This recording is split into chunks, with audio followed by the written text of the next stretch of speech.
여기가 하나님의 집, 하나님의 집이요 하늘 문이로다. 그 말씀이 있죠. 이 할머니의 나이가 몇 살쯤 보일 것 같아요?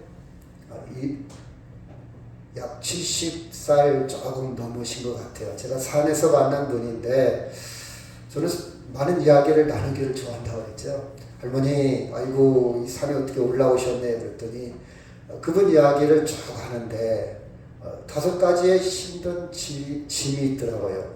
저는 당신 허리가 안 좋아가지고 굉장히 좀 불편하대요. 또 한 가지는 자식이 하나 있는데 장가도 안 가고 집에 그냥 처박혀서 그냥 술과 담배 밖에 나가지도 않는데요. 그 녀석 때문에 너무 힘들고, 또 한 가지는 남편이 병원에 입원해 있대요. 이 산에서 내려가서 또 남편 병원에 들렸다가 집에 간대요. 또 한 가지는 그분 지금 뭐 하세요? 그랬더니 내가 지금 빚이 조금 있는데 일을 안 할 수도 없고 방앗간을 한대요. 저기 문화시장인가요? 거기에서 제가 세어보니까 5가지 짐이 그 사람을 이렇게 누르고 있는 것 같더라고요. 70살인데도 불구하고. 그 제가 물어봤어요. 근데 이렇게 산을 올라오시네요. 그랬더니 제가요, 산에 올라오지 않고는 살 수가 없어요. 그러니까 그분을 지탱하는 것, 5가지의 짐을 지탱하는 것은 뭐냐? 산입니다. 산을 올라와야, 그래도 산이라도 올라와야, 그래도 산이라도 와야 이 짐을 지탱할 수 있다. 저는 그 이야기를 듣고 우리가 살아가는데 지탱하는 것은 뭘까? 그렇죠? 어떤 사람은 모든 것이 넉넉합니다. 근데 밋밋해요. 재미가 없어요. 그럼 당신은 이 재미없는 인생을 무엇으로 지탱하고 살아갈까? 이렇게 문제를 제기해 보기도 했습니다. 자, 본문에 나와 있는 이삭을 한번 볼까요? 이삭의 삶을 통해서 우리가 많은 도전이 될 겁니다. 여러분, 야곱입니다. 아브람을 여러분 기억해요. 아브람의 아들 누구라고요? 이삭의 아들 누구라고요? 야곱은 창세기 25장부터 마지막 50장까지 계속 기록되어 있어요. 야곱에 대한 기록이 분량이 많지요. 야곱을 잠깐 우리가 여행하도록 하겠습니다. 야곱은요, 아버지 이삭과 리브가 사이에서 태어났어요. 근데 아버지가 장가를 40세에 갔는데 20년 동안 아기가 없었어요. 20년 만에 아기가 60세에 태어났는데 쌍둥이가 태어납니다. 쌍둥이가 태어났는데 둘째로 태어나요. 쌍둥이 중에 둘째. 이게 야곱의 시작입니다. 여러분, 그런데 쌍둥이가 태어났는데 조금 형 에서는 굉장히 조금 남성성이 강해서 아버지가 좋아했어요.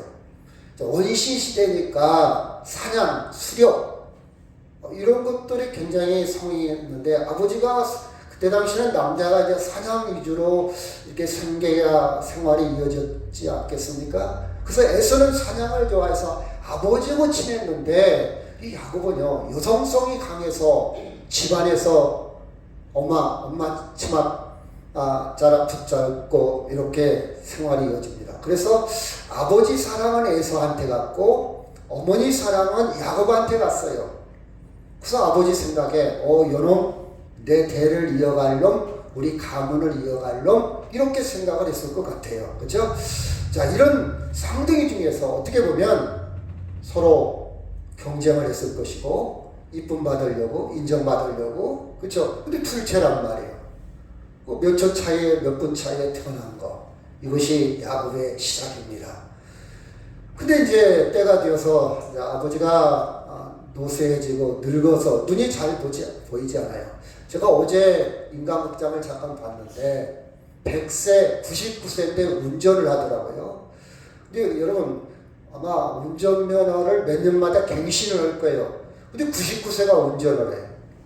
그 운전면허 갱신 기준이 뭐니? 아마 시야가 눈이 굉장히 기준이 된 거예요. 눈이 나쁘면 운전면허 갱신이 안 된대요. 그렇죠?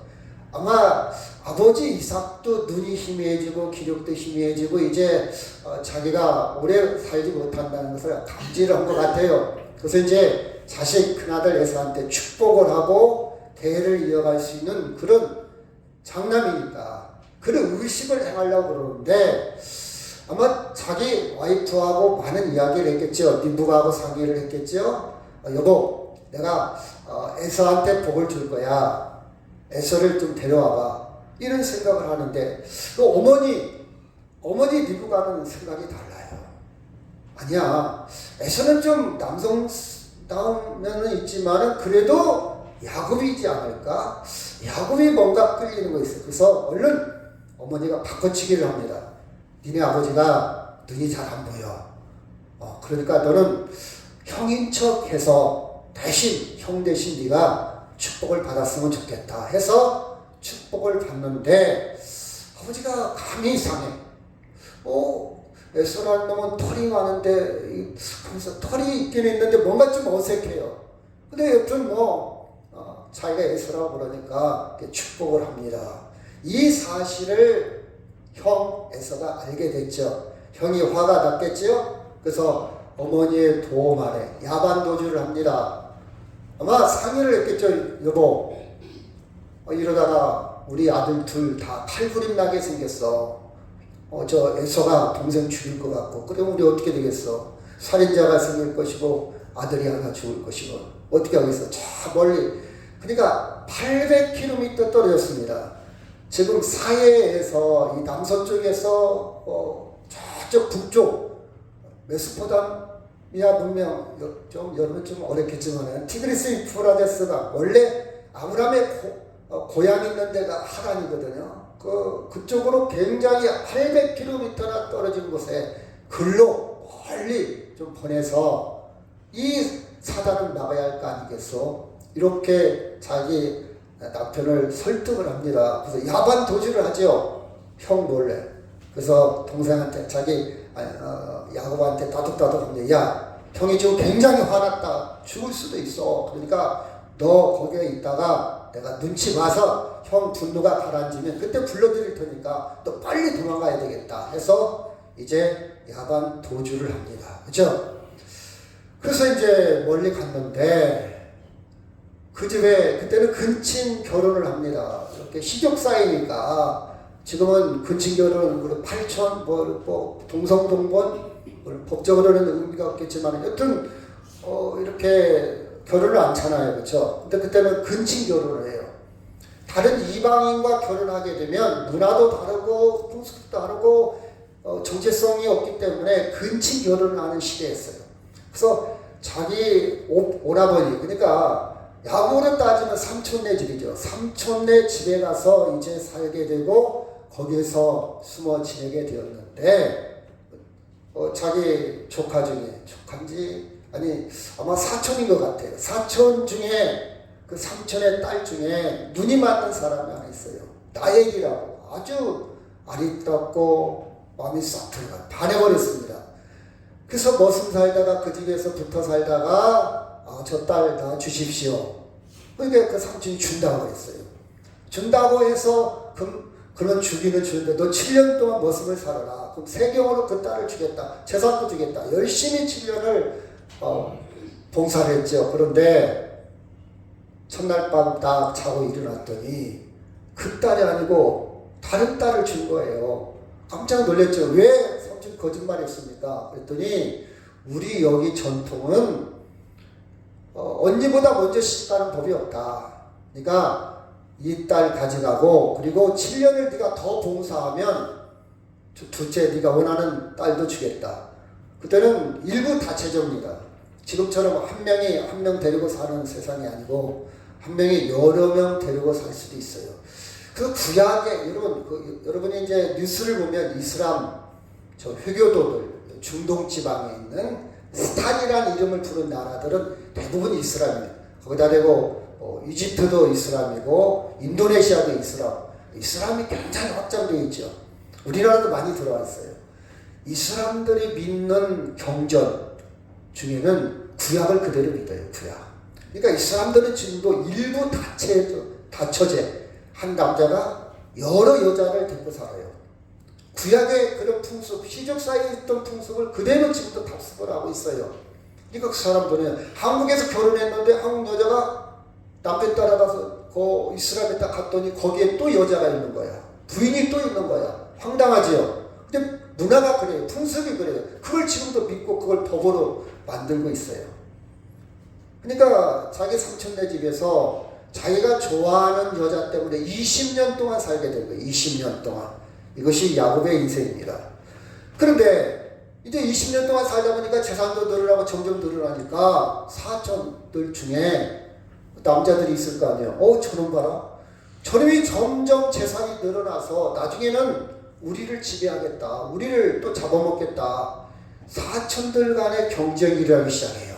그래서 어쩔 수 없이 또 자기 부인을 데리고 야밤에 도주를 합니다. 이것이 야곱의 인생입니다.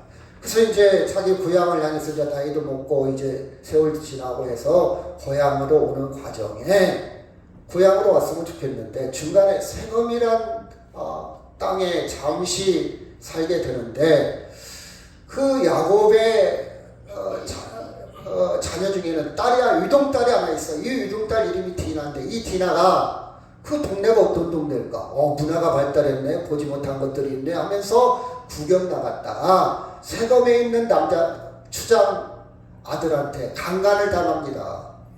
왜 강간을 시켰냐? 자기 와이프 삼으려고, 부인 삼으려고.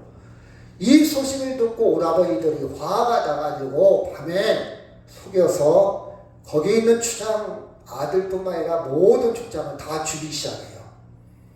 이것이 일이 커진 거예요. 판이 커진 거예요.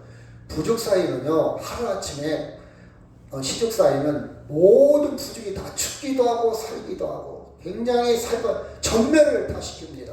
그때는 뭐 나라라는 개념도 없고 큰 세력이 아니고 그냥 집성촌처럼 여러분 시골에 가면 이씨들 모여 살고 박씨들 모여 살고 이런 것처럼 그냥 군데군데 모여 사는 거예요.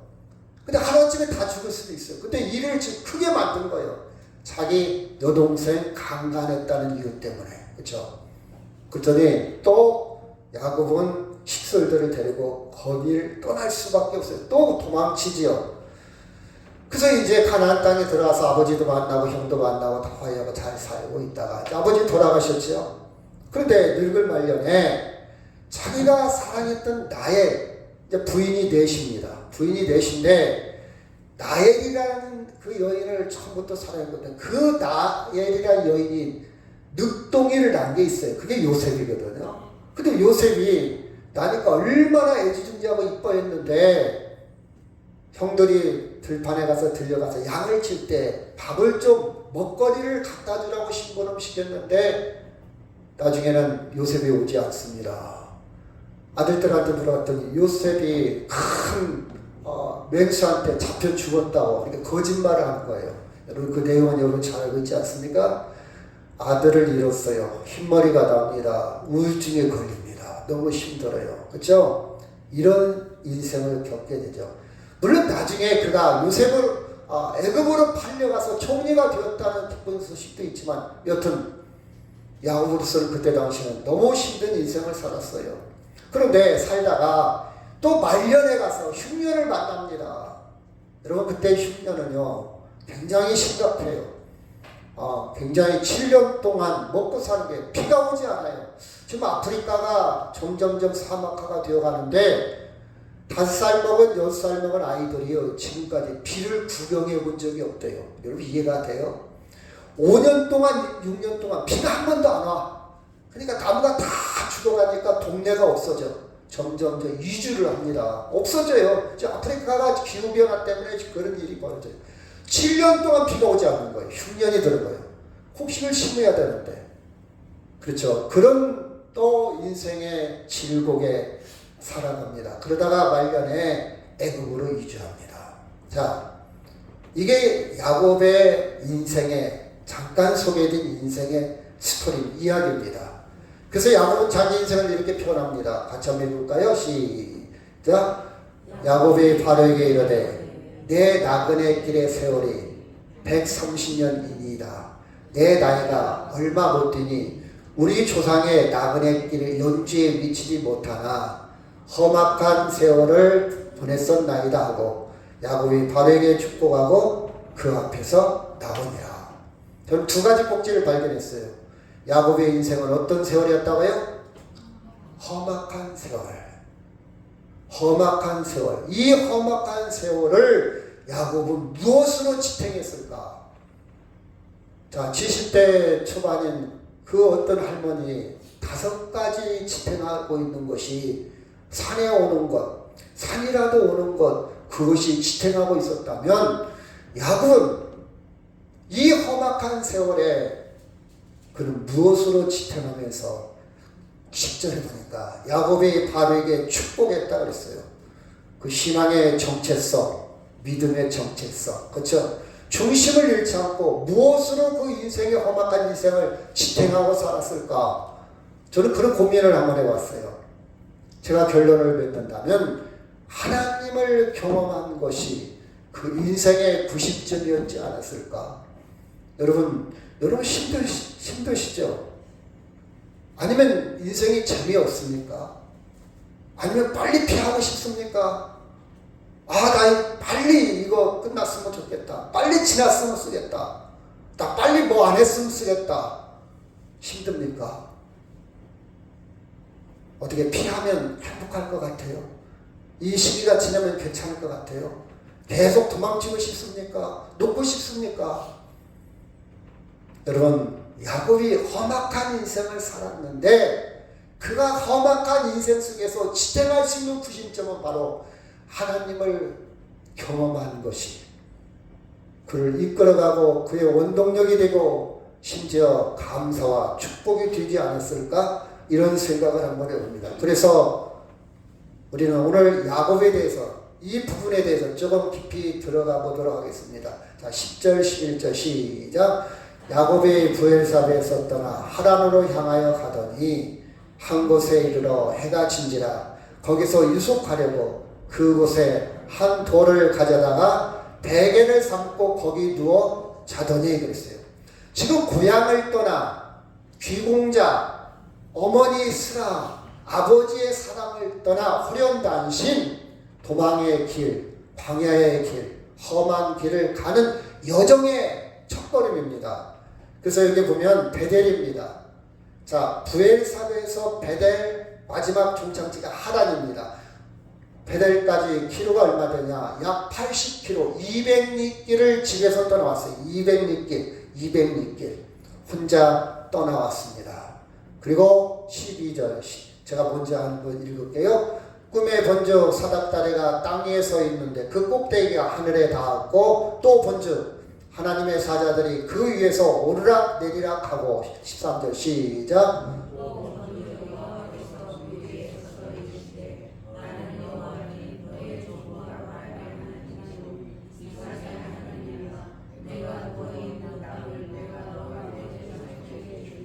내 자손이 땅에 티끌같이 되어 네가 서쪽과 동쪽과 북쪽과 남쪽으로 퍼져갈지며 땅의 모든 족속이 너와 내 자손으로 말미암아 복을 받으리라.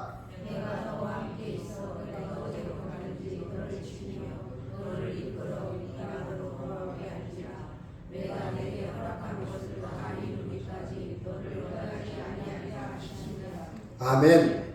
지금 야곱은 처음으로 하나님과 1대1의 체험, 하나님에 대한 경험을 합니다. 지금까지는 아버지를 통해서, 어머니를 통해서 많은 하나님의 이야기를 들었어요.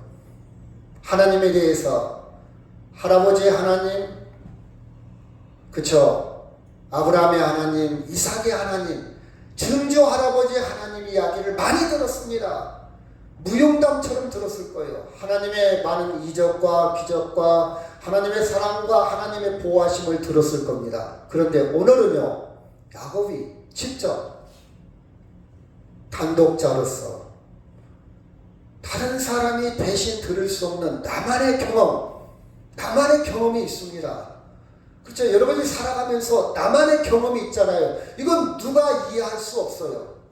누가 공감할 수 없어요. 다른 사람한테 이야기해도 다른 사람들은 그 이야기를 듣고 와닿지 않습니다. 그런데 나에게 진하게 다가오는 이야기들이 있잖아요. 진하게 다가오는 사건이 있잖아요. 그와 마찬가지로 하나님에 대해서 다른 사람이 대신 공감할 수 없는 나만의 경험, 체험, 하나님의 경험이 있었다는 사실입니다. 이런 것들이 험악한 인생을 살아간 야곱을 지탱하게 만들었고 그를 끌어갔고 많은 바람만장한 인생을 살아가고 있지만 야곱은 든든하게 인생을 넉넉하게 살아갈 수 있었다는 사실입니다. 그래서 16절 시작.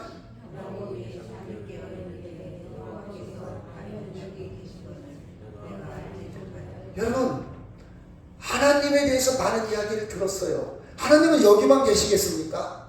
이제 깨달은 거예요. 이제 와 닿는 거예요. 이제 가슴에 꽂히는 거예요. 그렇죠?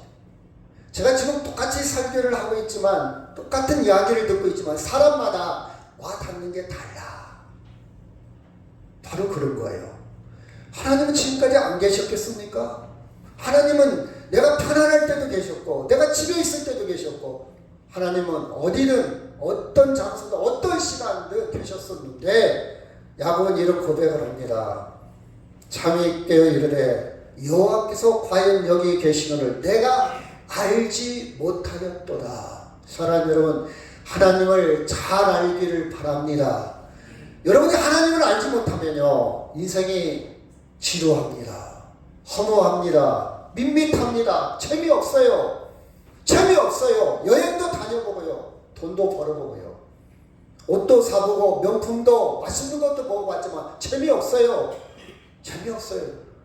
저만 경험하는 거 아니잖아요. 여러분 똑같은 경험이잖아요. 재미없잖아요. 인생이 뭐냐? 다 그런 거지 뭐 별거 있어? 그쵸?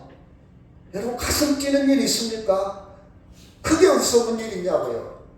이제는 크게 웃을 일도 없어요. 성경에 보면 너희가 피리를 불어도 춤출 줄 모른다 그랬어요. 여러분 봐봐요. 현대인들 풍성하게 살아갑니다. 제가 항상 하는 얘기지만 지금 우리가 살아가는 수준은요 옛날 왕보다 더 잘 살고 있어요. 그런데 재미없다는 거예요. 밋밋하다는 거예요. 감동이 없다는 거예요. 감동이 없어요. 여러분 감동이 있습니까? 막 설렙니까? 없어요. 빨리 피하고 싶은 거예요. 나도 그만하고 싶어. 그쵸? 왜 그러냐? 깨닫지 못했어요. 하나님을 알지 못해서.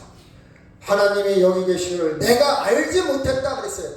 여러분 하나님만 제대로 발견하면요 고생이지 않아요. 힘들지 않아요. 피하고 싶지 않아요. 저 사람 피하고 싶지 않아요. 그쵸? 그 일 피하고 싶지 않아요. 부딪혀도 하나님이 계시는데 하나님이 계시는 확신이 있는데 여러분 하나님을 만나면 하나님이 계신 것을 깨달으면요 인생은 활력이 생기고요 에너지가 생겨요. 제가 종종 하는 말씀이지만 밥 안 먹어도 배불러요. 그 심정 아십니까? 밥 안 먹어. 오늘 제가 잠깐 들은 얘기인데 제가 반찬을 4가지만 해야 되는데 5가지 하고 벌금 물지 뭐. 그 심정 아십니까? 여러분 새로운 차원입니다. 저는 바보 같은 녀석입니다. 한 가지를 더 하고 벌금을 물어? 바보. 근데 하고 싶은 거예요. 하고 싶은 거예요. 바로 이런 것들이에요. 돈으로 따지지 않습니다. 그 세계는요 하나님을 만나면요 여러분 덥다고 밥 안 먹습니까? 그렇잖아요. 더운 거 뛰어넘을 수 있어요. 춥다고 거기 안 갑니까? 그 목적과 의미가 확실하면요 그 추운 거 뛰어넘을 수 있어요. 그 세계 가슴 떨리는 세상을 좀 살아보자고요. 우리는요 하나님의 은혜를 하나님의 사랑을 알지 못해서 힘이 없고 알지 못해서 재미가 없고 알지 못해서 활력이 딱 떨어진 거예요. 사실은 야곱의 이때사 하나님이 여기도 계시거늘 여러분 그게 뭐 좋은 환경입니까? 돈을 가져다가 베게 할 정도로 쥐와 맹수와 허정과 이로움과 고독만 있는 곳인데 무슨 여건이 좋다고 거기에 하나님이 계신 줄 하나님이 거기에 계시겠습니까? 그렇잖아요. 하나님이 있는 것을 깨닫지 못하도다. 제가요, 쥐가 좀 많이 났어요. 자다가 쥐나본 사람, 그 사람 말이죠. 이거 움직일 수가 없어요. 소리도 질러도 안 되고, 어떻게도 안 돼요. 막 쥐가 나면. 아마 쥐를 심하게 나본 사람만 알아요. 자는 사람 깰 수도 없고, 그 사람이 도와줄 수도 없고, 움직이면 더 아파. 그래서 막 인터넷을 뒤져보고, 이게 원인이 혈액순환이 물론 안 돼서, 비트가 좋다, 마그네슘이 좋다, 물을 충분히 마시라, 오래 서 있지 말라, 오래 앉아 있지 말라, 나름 안 돼요. 안 돼요. 마그네슘도 먹어보고, 다시마 해조류에 많다, 그것도 먹어보고, 물도 마셔보고, 비트도 먹어보고, 안 돼요. 근데 제가 방법을 알았어요. 이걸 알지 못했네. 지금은 전혀 쥐가 안 나요. 매일 안 나요. 전혀 안 나요. 제가 시간이 없으니까 거기까지. 쥐난 사을 개인적으로 제가 알려드릴게요. 그런데 제가 뭐가 달라졌냐. 아침에 일어날 때 이제는 쥐가 안 나. 여러분 1시에 2시에 잠이 깨가지고 쥐가 나고 잠이 설치고 잠이 얼마나 손해입니까. 근데 지금은 전혀 없어요. 행복한 걸 알아야 되잖아요.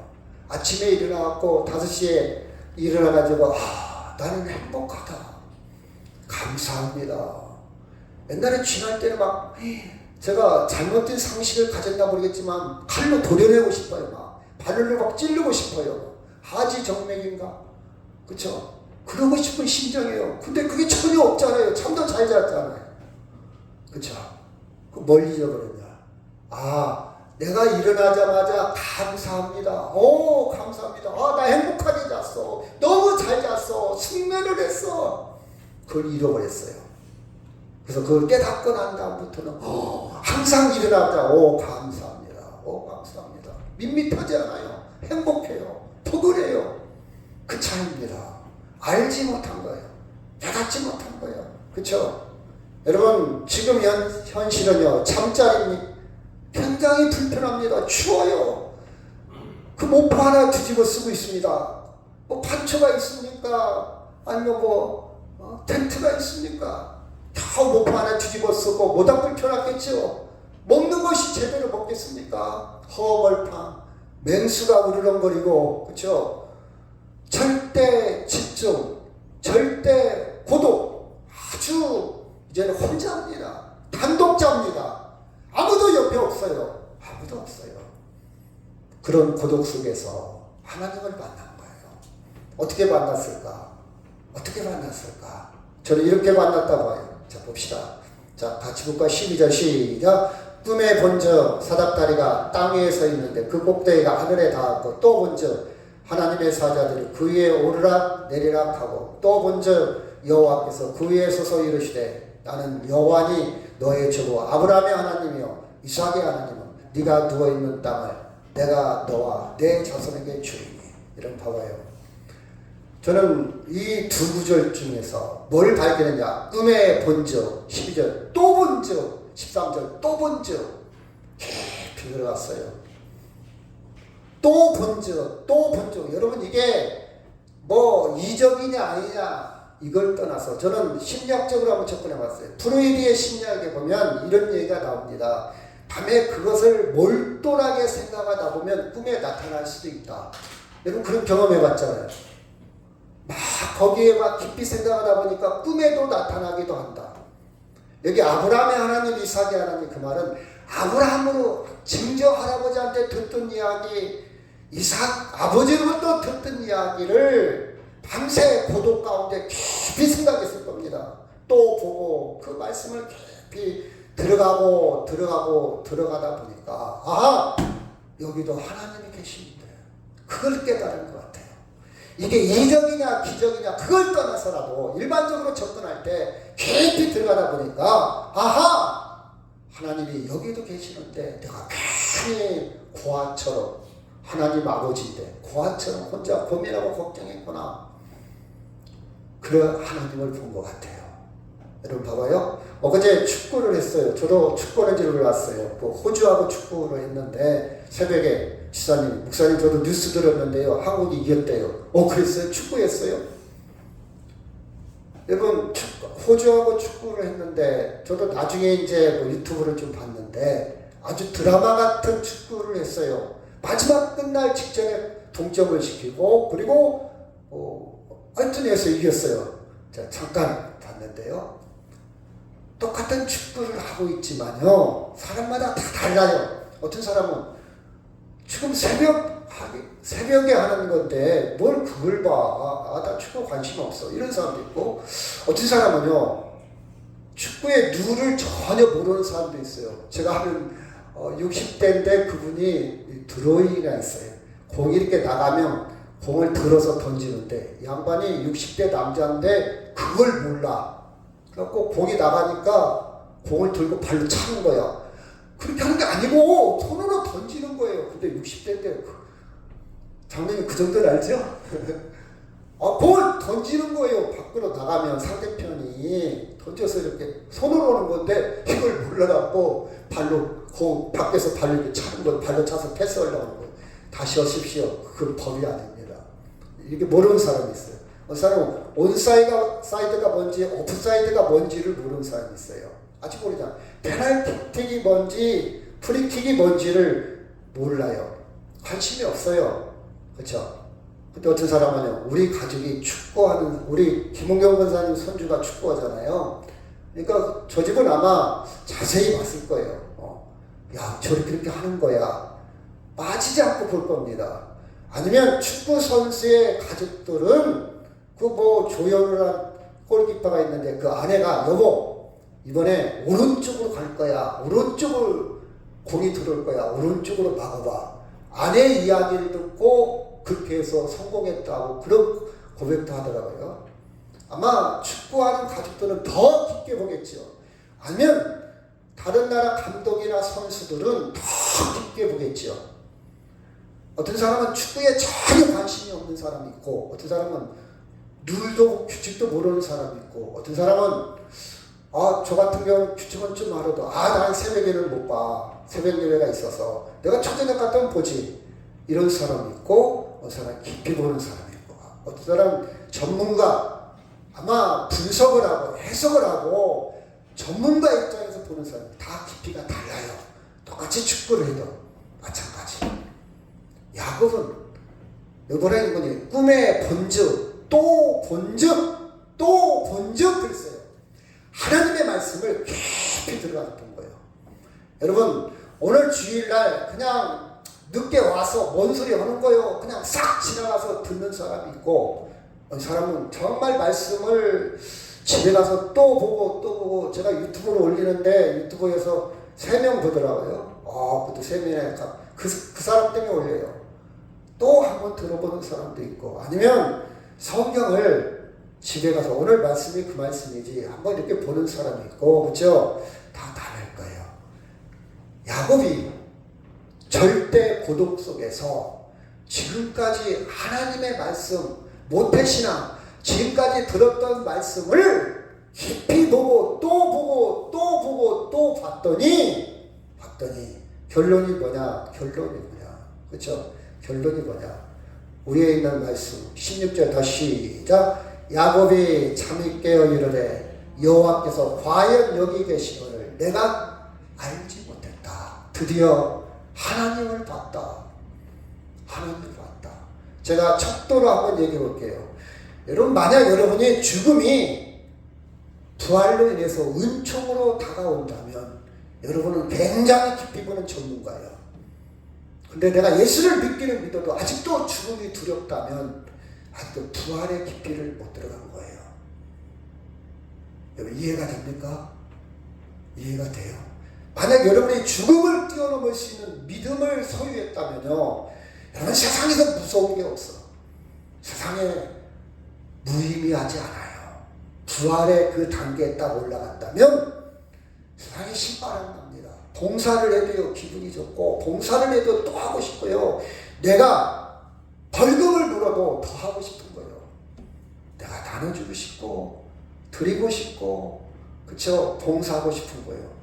세상에 접근을 보니 병신 같은 거다. 너 벌금 내고 더 하려고 그러냐? 그런 바보냐 네가? 네가 고문관이냐? 이게 세상적인 접근이잖아요. 아주 계산적이잖아요. 아니야. 내가 땀을 흘리고 고생을 해도 나는 내가 할 수만 있다면 헌신하고 싶어. 이게 부활의 세계에 들어가면 그래요. 순교도 하는데 그렇잖아요. 순교도 하는. 제가 어떤 선교사의 선교 편지를 읽고 감동을 받은 거 옛날에 한번 했을 거예요. 저기 남미에서 선교를 하는데 이렇게 양복을 입고 선교를 하는데 원주민들이 받아들이지를 않아요. 가까이 오지를 않아요. 그래서 이 선교사가 양복을 다 벗어젖히고 원주민들이 뭘 먹냐? 바닷가에다가 똥을 싼대요. 똥을 싸면 바다에서 개가 올라온대. 개 있죠? 꽃게 같은 것이 조그만 개가 올라와서 이 똥을 먹는데요. 근데 그 개를 잡아먹는 거예요. 얼마나 불결합니까? 비위생적이잖아요. 선교사가 그들과 똑같이 그 개를 잡아먹습니다. 똑같이 요리를 해요. 그랬더니 그 원주민들이 마음을 여는 거예요. 너도 우리 친구야. 너도 우리의 동족이야. 하면서 선교가 시작된 거예요. 이게 선교사의 간절한 심정이에요. 복음을 전하기 위해서 내가 망가지는 거 압니다. 비생적인 거 알아요. 징그러운 거 알아요. 해본 적이 없어요. 복음이 더 크기 때문에 그 일을 감당하는 거예요. 주일이 바로 그런 거예요. 따지지 않습니다. 나 못해요가 아니에요. 그 세계에 들어가면 돼. 근데 그 세계에 들어가지 못한 사람들을 억지로 하면 시험 들죠. 시험 들죠. 이게 깨달은 거예요. 주님이 여기 계시거를 내가 알지 못하였도다. 주님이 여기 계신데 이 추위가, 맹수가, 고독이 힘들겠습니까? 힘들지 않아요. 인생이 바로 그런 거예요. 인생이 바로 그런 거예요. 여러분, 개인마다 나름 다 고민이 있어요. 심지어 주일할 때도 시험이 있어요. 그렇죠. 나름 말 못할 사정들이 있어요. 내려놓고 싶을 때가 있어요. 울고 싶을 때가 있어요. 도망치고 싶을 때가 있어요. 이 어머니의 자리를 포기하고 싶을 때도 있지 않겠습니까? 그렇죠. 야곱도 엄청난 험악한 인생을 살았어요. 그럴 때 주님이 이 황량한 벌판에도 계시다는 것을 깨닫고 나서 그는 완벽하지는 못해도 묵묵하게 그 구심적으로 물론 쓰러질 때도 있고 자빠질 때도 있고 넘어질 때도 있었어요. 다시 일어납니다. 다시 일어나고 마지막 노년에 바로를 축복할 수 있는 영권이 있습니다. 영성이 있습니다. 바로를 감히 축복하는 거예요. 일개 족장이. 그게 영권입니다. 남들이 볼 때는 초라한 노인네에 지나지 않아요.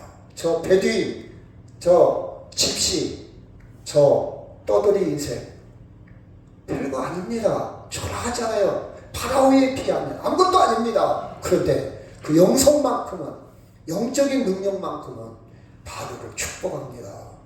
이게 우리 인생이고 신앙인의 모습이지 않을까, 그런 생각을 한번 해봐요. 그렇죠? 자, 이사야 55장 6절 시작. 너희는 여호와를 만날 만한 때 찾으라. 가까이 계실 때 그를 부르라. 악인은 그 길을 불의한 자는 그 생각을 버리고 여호와께로 돌아오라. 그리하면 그가 긍휼히 여기시리라. 우리 하나님께로 돌아오라. 그가 너그럽게 용서하리라. 이는 내 생각이 너의 생각과 다르며 내 길은 너의 길과 다름이라. 여호와의 말씀이니라. 이는 하늘의 땅보다 높음같이 내 길은 너의 길보다 높으며 내 생각은 너의 생각보다 높음이라. 하나님을 찾으시기를 바랍니다. 주님은 가까이 있어요. 여러분의 고민을 뛰어넘을 수 있어요. 여러분의 관념을 뛰어넘을 수 있어요. 여러분의 근심과 걱정을 뛰어넘을 수 있어요. 여러분 지금 무거운 짐을 뛰어넘을 수가 있어요. 하나님의 생각 속에 우리는 그 생각으로 살아갑니다. 단순히 우리는 산에 올라간 그 정도 수준이 아니에요. 하나님의 생각이 깊어요. 높아요. 여러분을 생명의 길로 인도할 겁니다. 그 하나님은요, 만날 만한 때입니다. 지금이 그 때입니다. 가까이 있습니다. 여기도 하나님이 멀리 있는 게 아니에요, 여러분. 여러분의 주방에서, 여러분의 일터에서, 여러분의 잠자리에서, 여러분의 슬픔과 눈물의 현장에서도 하나님이 있어요. 찾으시기 바랍니다. 찾으면 돼요. 자, 16절 다시 한번 시작. 야곱이 잠있게 이르되 여호와께서 과연 여기 계시거를 내가 알지 못했구나. 알지 못했구나. 조금만 틀을 바꿔봐요. 내 사고방식으로 접근하지 말고요. 내 고정관념으로 접근하지 말고, 내 아집으로 접근하지 말고, 하나님의 방식으로. 내 방식과 하나님의 방식은 달라요. 그렇죠? 꽃만 보지 말고요. 꽃의 그 이상의 것을 우리는 생각하는 존재이지 않아요? 그렇죠? 우리는 현상만 보지 말고요. 지금 내 고난만 보지 말고요. 내 현실만 보지 말고 그 이상의 것을 생각하시길 바랍니다. 그러면요, 우리는 놀라운 은혜가 있어요. 여러분 봐봐요. 제가 시를 좋아하는데, 우리는 비가 내리네, 비가 많이 내리네, 장만에, 비가 참 좋겠다. 난 비가 오면 기분 좋아. 제 수준은 거기까지 봅니다.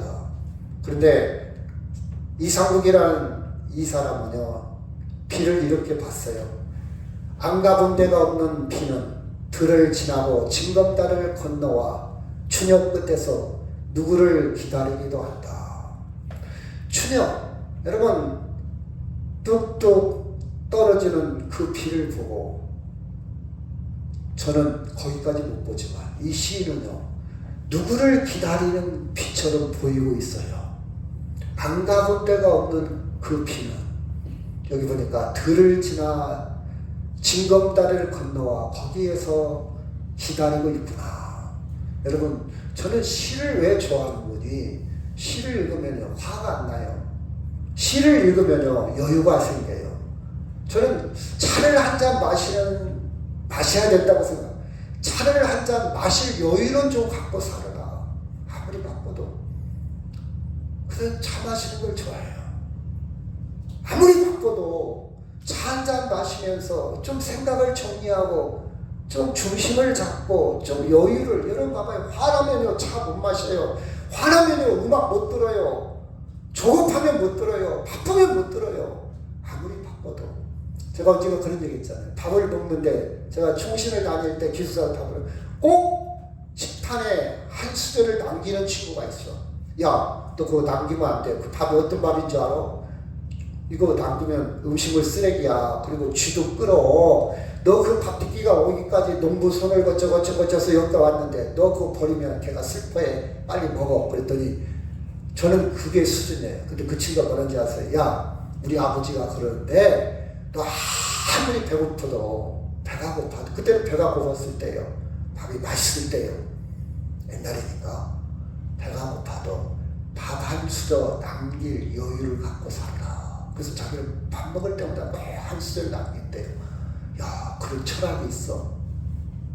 그때부터 제가 좀 여유, 화나기 전에 여유, 뭔 말하기 전에 좀 여유, 그럴 때지 못할 때가 많아요. 근데 그 생각이 가끔 나요. 그 여유. 내가 뭔 말을 던지기 전에 좀 여유. 화를 내기 전에 여유. 아무리 급해도 좀 여유. 5분 빨리 가려다가 50년 빨리 갈 수도 있다. 여유. 그쵸? 여유. 사랑 여러분. 시와 차는 그런 여유를 우리에게 주는 것 같아요. 그렇지 않아요? 자, 17절 시작. 이에 두려워하여 이르되 두렵도다 이것이요 이것은 다름 아닌 하나님의 집이요 이는 하늘의 분이로다. 사람들이 발견하지 못한 그 이상의 것을 발견한 거예요. 그렇죠? 사람들이 알고 있는 그 이상의 것, 그러니까 보이는 것, 그 이상의 것. 여러분 지금이요 똑같은 들판이에요. 돌멩이가 있고 바람이 불고 황량한 돌멩이가 있는데 무슨 하나님의 집입니까? 하나님의 문입니까? 아니에요. 여러분, 똑같은 현실인데, 야, 그럼 이런 여유를, 이런 세계를 보고 사는 거예요. 다른 사람은 안 보여. 그 사람만 보이는 거예요. 다른 사람은 체험하지. 본인만 느끼는 그 여유. 그렇죠? 여유. 이 두려움은요, 전율이 오는 거예요. 전율이. 야, 무슨 얼어 죽을 전율이요. 하나님을 섬기면서 봉사하면서 전율이 오는 거예요. 그렇죠? 기도하면서 전율이. 야, 웃기고 있네. 얼어 죽을 일. 무슨 얘기하는 거예요? 전혀 다른 사람들은 몰라요. 그 사람만이 느낄 수 있는 신비로움, 새로움, 평안. 이 체험들을 이사야도 했고 사무엘도 했고 바울도 했어요. 이사야가 들을 때 다른 사람 못 들었어요. 사무엘이 들을 때 엘리세상 사람도 못 들었어. 바울이 들을 때도 지나가고 똑같이 지나가는데 바울만 들렸어. 또 뭔 얘기하는 거야? 다른 사람은 보이지 않았어요. 여러분, 이런 체험이 있다면 여러분의 인생은 신바람 날 겁니다. 무섭지 않아요. 힘들지 않아요. 고통스럽지 않습니다. 이 두려움은요, 근심과 걱정, 불확실에 대한 두려움이 아니에요. 어떻게 할까 두려움이 아닙니다. 이 두려움은 노미노제라고 라틴어인데요, 신비스러운 그쵸? 이걸 어떻게 표현할까요? 제가 표현할 능력이 없어요. 여러분이 막 감탄해갖고 말이 안 나온다 할 때 있죠? 왜 말이 없겠습니까? 말로 표현할 수 없다 그 뜻이에요. 기가 막히네 이 말은. 기가 막히면 사람 죽어요. 근데 기가 막히다 이 표현은 어떻게 감당이 안 돼서 너무 황홀한 걸 볼 때 기가 막히다 그래요. 그 뜻입니다. 이 두렵도다 이 뜻은. 그쵸? 여러분, 일상이 밋밋합니까? 무엇으로 버텨요? 야, 오늘 맛있는 거 먹으러 가자. 이걸로 버팁니까? 야, 여행 한번 가자. 이걸로 버팁니까? 야, 우리 쇼핑 한번 하자. 이걸로 버텨요? 아, 택배. 내가 택배 부탁했어요. 그거 기다리고 그것으로 버팁니까? 아니면 누가 조금만 이상한 얘기보다 화가 팍 나면 그것으로 여러분의 인생을 치부하고 있습니까? 조급합니까? 화납니까? 화나죠? 여러분, 하나님이 여기에도 계시도다. 내가 몰랐구나. 이 고백이 자주 있기를 바랍니다. 여러분, 일상 가운데 있어요. 몰라서 그럴 뿐이야. 여러분, 눈만 조금 뜨면요, 우리 자녀가, 우리 부모님이, 옆에 있는 사람이 다 감사히 줬거냐. 눈이 안 떠져서 원망과 불평일 뿐이야. 눈이 안 떠져서. 정말 눈이 안 떠져서. 자, 15절 시작. 내가 너와 함께해서 네가 어디로 가든지 너를 지키며 너를 이끌어 이 땅으로 돌아오게 할지라. 내가 내게 허락한 것을 다 이루기까지 너를 떠나지 아니하리라 하신지라. 800km를 이제 80km 왔어요. 이제는 당당하게 두려움 없이 인생을 걸어갈 겁니다. 좋은 일만 만났습니까? 꽃길만 만났습니까? 아니에요. 험한 길을 계속 만나요. 근데 그걸 뛰어넘는 거예요. 이게 인생입니다. 이게 신앙입니다. 내가 시작. 내가 너에게 분부한 모든 것을 가르쳐 지키게 하라. 볼지어다 내가 세상 끝날까지 너희와 항상 함께 있으리라 하시니라. 아멘. 눈을 뜨면 주님이 나와 함께 동행하고 있다는 사실을 알 겁니다. 야곱이 시작. 야곱이 부엘성을 떠나 하란으로 향하여 가더니 한 곳에 이르러 해가 진지라. 거기서 유숙하려고 한 돌을 가져다가 베개로 삼고 거기 누워 자더라. 현실은 돌을 가지고 푹신한 베개가 아니고 돌로 베개를 누워 잔다 할지라도 하나님을 볼 수 있는, 체험할 수 있는 충분한 조건이 됩니다. 충분한 조건이 돼요. 지금 충분한 조건이 됩니다. 이 말씀하고 마치도록 하겠습니다. 시작. 야곱이 잠있게 이르되 여호와께서 과연 여기 계시거늘 내가 알지 못하였도다. 이에 두려워하여 이르되 두렵도다. 이곳이여 이것은 다름 아닌 하나님의 집이요 이는 하늘의 문이로다 하고. 아멘. 다 같이 통성으로 기도합니다.